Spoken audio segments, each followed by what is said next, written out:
जैसे ही हम एक चौक पर पहुंचते हैं, पत्थर आने शुरू हो जाते हैं, घरों से, छतों से पेट्रोल पंप फेंकने शुरू हो जाते हैं और गोलियां चलनी शुरू हो जाती है। हमारे वाहनों पर आग लगनी शुरू हो जाती है। इस मंदिर में छिपे उन मंदिरों को आग लगाई गई, तोड़ा गया। जिस चौकी में छिपे थे उस चौकी को आग लगाई गई। जिस थाने में छिपे थे उस थाने को आग लगा दी।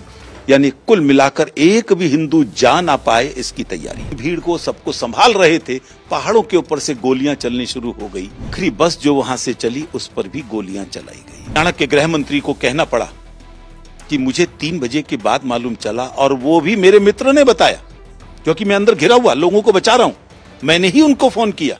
विश्व हिंदू परिषद के वरिष्ठ नेता डॉक्टर सुरेंद्र जैन हमारे साथ इस वक्त बातचीत करने के लिए मौजूद हैं। डॉक्टर साहब, 31 जुलाई के दिन जो कुछ नूह के अंदर हुआ, नल्हड़ मंदिर के अंदर हुआ, आगजनी हुई, वो पूरे देश ने देखा। उस वक्त उस पूरी यात्रा को आप लीड कर रहे थे, आप वहां पर मौजूद थे। हकीकत में हुआ क्या था, हम जानना चाहेंगे। यात्रा शुरू हुए 15 ही मिनट हुए थे। कोई भड़काऊ नारे नहीं थे। केवल 3 नारे लग रहे थे, भारत माता की जय, वंदे मातरम और बम बम भोले, क्योंकि जलाभिषेक करने जा रहे हैं। तुरंत जैसे ही हम एक चौक पर पहुंचते हैं, पत्थर आने शुरू हो जाते हैं, घरों से, छतों से पेट्रोल पंप फेंकने शुरू हो जाते हैं और गोलियां चलनी शुरू हो जाती है। हमारे वाहनों पर आग लगनी शुरू हो जाती है। और यह बात आपके रिपोर्टर ने भी वहां पर देखा। 2 और चैनल्स के लोग थे और शायद आपकी तो गाड़ी भी जला दी गई। हम पीछे हटे तो पीछे हटने का रास्ता नहीं, क्योंकि पीछे पत्थर लगा दिए और चारों तरफ खेतों में जिहादियों की भीड़ खड़ी थी, पत्थर हाथ में लेकर, निशाने लगा लगाकर गोलियां मार रहे थे। और मैंने स्वयं पत्रकार बंधुओं को, आखिर जवान लड़के हैं, जिंदगी में बहुत कुछ करना है, उनको पीछे धक्के देकर निकाला है। किसी तरह से हमने, जो बचे थे उन सबको आह्वान किया, नल्हड़ महादेव के मंदिर में पहुंचो। फोन किए गए, लेकिन लोग नहीं पहुंच सकते थे। मुश्किल से 3000 लोग पहुंच पाए 15,000 में से, और वो सब जगह जगह फंसे थे। कुछ निकल चुके थे, कुछ नहीं निकल पाए। जिस मंदिर में छिपे उन मंदिरों को आग लगाई गई, तोड़ा गया। जिस चौकी में छिपे थे उस चौकी को आग लगाई गई। जिस थाने में छिपे थे उस थाने को आग लगा दी।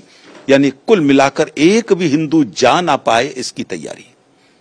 नल्हड़ महादेव के मंदिर में जब हम पहुंचे तो पुलिस भाग चुकी थी। थोड़ी ही देर में वहां पर जिहादियों की भीड़ आती है, जिनके हाथ में पेट्रोल बम होते हैं। ये वहां पर एक पुलिस इंस्पेक्टर ने FIR लिखी है, उसके अंदर भी मेंशन्ड है। और बसों को, गाड़ियों को आग लगाते हैं और अंदर बैठे लोगों पर गोलियां चलानी शुरू करते हैं। किसी तरीके से हमने लोगों को अंदर ले जाकर सुरक्षित करने की कोशिश की। तब तक पुलिस वाले भी आ जाते हैं, और जब उन्होंने हवाई फायरिंग की तो वो लोग भागे। लेकिन जब तक हम भीड़ को, सबको संभाल रहे थे, पहाड़ों के ऊपर से गोलियां चलनी शुरू हो गई। फिर इन्होंने रिटेलिएट किया और हवाई फायर किए। वो लोग पीछे हटे और हमने वहां पर उनको इवैक्यूएट किया, और इवैक्यूएट करके पुलिस लाइन में लेकर आए। लेकिन आखिरी बस जो वहां से चली उस पर भी गोलियां चलाई गई। शोभा यात्रा जो थी उसकी जानकारी पुलिस और प्रशासन को पहले से थी। क्या लगता नहीं कि सरकार का इंटेलिजेंस का पूरी तरीके से फेलियर रहा, क्योंकि पुलिस जब यहां पर फायरिंग शुरू हुई उसके बाद वहां से भाग गई। इंटेलिजेंस फेलियर, लोकल प्रशासन का फेलियर, ये 100% था।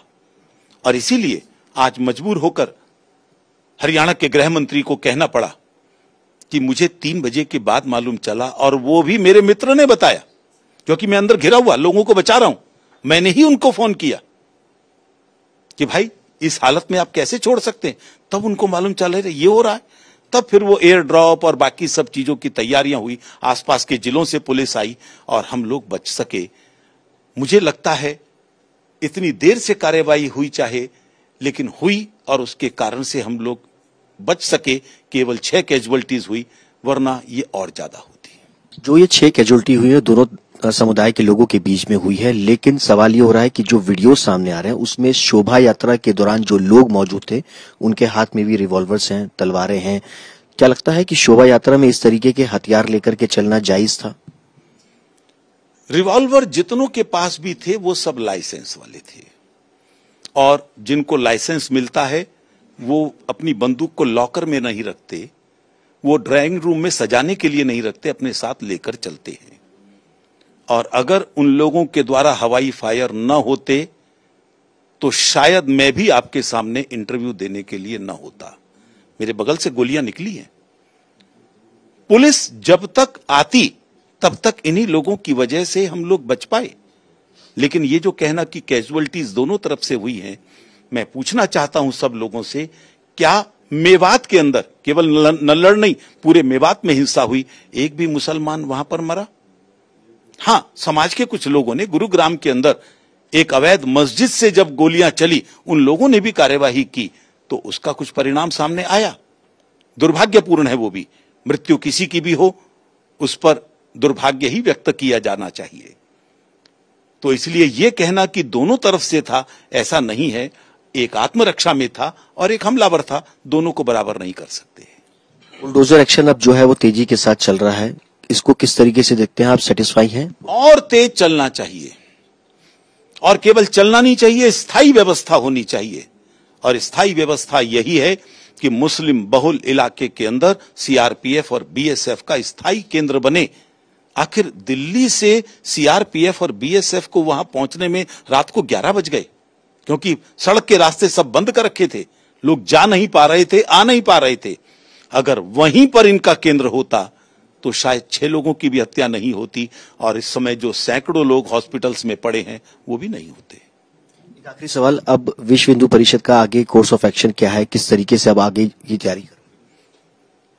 इस समय हम घायलों की संभाल कर रहे हैं, जो हताहत हो गए उनके परिवारों की संभाल कर रहे हैं, और वहां के समाज ने आश्वासन दिया है कि हम बची हुई यात्रा पूरी करेंगे। वहां की खापों ने कहा है, इसलिए जब वो आह्वान करेंगे हम उस यात्रा में शामिल होंगे और इस यात्रा को पूरा करेंगे। कब तक यात्रा शुरू होगी? श्रावण माह में यात्रा पूरी होती है, और 30 अगस्त तक श्रावण मास है, वो पूर्णिमा का दिन है। जब भी इस बीच में कहेंगे हम तैयार हैं। बहुत बहुत शुक्रिया बातचीत करने के लिए। कैमरा पर्सन राजा के साथ सुशांत मेहरा, दिल्ली।